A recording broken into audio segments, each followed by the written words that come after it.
പുതിയ വീഡിയോയിലേക്ക് എല്ലാവർക്കും സ്വാഗതം. അപ്പോൾ ഇന്നത്തെ നമ്മുടെ റെസിപ്പി സോസേജ് കൊണ്ട് വളരെ പെട്ടെന്ന് റെഡിയാക്കാൻ പറ്റുന്ന നല്ല ടേസ്റ്റി ആയിട്ടുള്ളൊരു സോസേജ് ഫ്രൈ ആണ് കേട്ടോ. അപ്പോൾ നമുക്കതെങ്ങനെയാണെന്ന് നോക്കാം.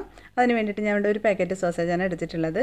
അത് ഇതുപോലെ ചെറിയ പീസാക്കി കട്ട് ചെയ്തെടുത്ത് നമുക്ക് മാറ്റി വയ്ക്കാം. ഇനി നമുക്കൊരു പാനിലേക്ക് കുറച്ച് ഓയിൽ ഒഴിച്ചു കൊടുക്കുക. ഒരു 3 ടേബിൾ സ്പൂൺ ഓയിൽ ഒഴിച്ചു കൊടുക്കണം. അതൊന്ന് ചൂടായി വരുമ്പോൾ ഇതിലേക്ക് 1/2 ടീസ്പൂൺ കടുകും 2 വറ്റൽമുളകും 1 തണ്ട് കറിവേപ്പിലയും കൂടി ഒന്ന് മൂപ്പിച്ചെടുക്കുക. അതൊന്ന് മൂത്ത് വരുമ്പോൾ ഇതിലേക്ക് 1 ടേബിൾ സ്പൂൺ ചെറുതായി അരിഞ്ഞ വെളുത്തുള്ളി, 1/2 ടേബിൾ സ്പൂൺ ഇഞ്ചി ചെറുതായി അരിഞ്ഞത്, അതുപോലെ തന്നെ ഇതൊന്ന് മൂത്ത് വരുന്ന സമയത്ത് ഒരു 2 മീഡിയം സൈസ് സവാള ചെറുതായി അരിഞ്ഞതും 2 പച്ചമുളക് ചെറുതായി അരിഞ്ഞതും ചേർത്ത് കൊടുക്കുക.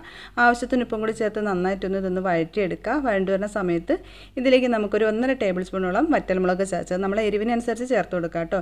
പിന്നെ 1/2 ടീസ്പൂൺ കുരുമുളക് പൊടി, 1/2 ടീസ്പൂൺ മഞ്ഞൾപ്പൊടി, 1/2 ടീസ്പൂൺ കാശ്മീരി മുളക് പൊടി കൂടി ചേർത്ത് നന്നായിട്ട് ഇതൊന്ന് പച്ചമണം മാറുന്നവരെ ഒന്ന് ഇളക്കി കൊടുക്കുക. അതിനുശേഷം നമ്മൾ റെഡിയാക്കി വെച്ചിരിക്കുന്ന സോസേജ് ചേർത്ത് നന്നായിട്ട് ഇതൊന്ന് മിക്സ് ചെയ്ത് കൊടുക്കുക.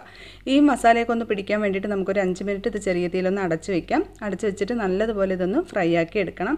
വാങ്ങുന്നതിന് തൊട്ട് മുമ്പായിട്ട് നമുക്കിതിലേക്ക് 1 ടേബിൾ സ്പൂൺ ടൊമാറ്റോ കെച്ചപ്പും കൂടി ചേർത്ത് നല്ലതുപോലെ മിക്സ് ചെയ്തെടുക്കുമ്പോൾ നല്ല ടേസ്റ്റി ആയിട്ടുള്ള സോസേജ് ഫ്രൈ റെഡി. ഇത് നമുക്ക് ചോറിൻ്റെ കൂടെയോ ചപ്പാത്തിയുടെ കൂടെയൊക്കെ കഴിക്കാൻ പറ്റിയ നല്ലൊരു സോസേജ് ഫ്രൈ ആണ്. അപ്പോൾ ഇതുപോലെ ഇതുവരെയും ട്രൈ ചെയ്യാത്തവരാണെന്നുണ്ടെങ്കിൽ തീർച്ചയായിട്ടും ട്രൈ ചെയ്ത് നോക്കാം കേട്ടോ.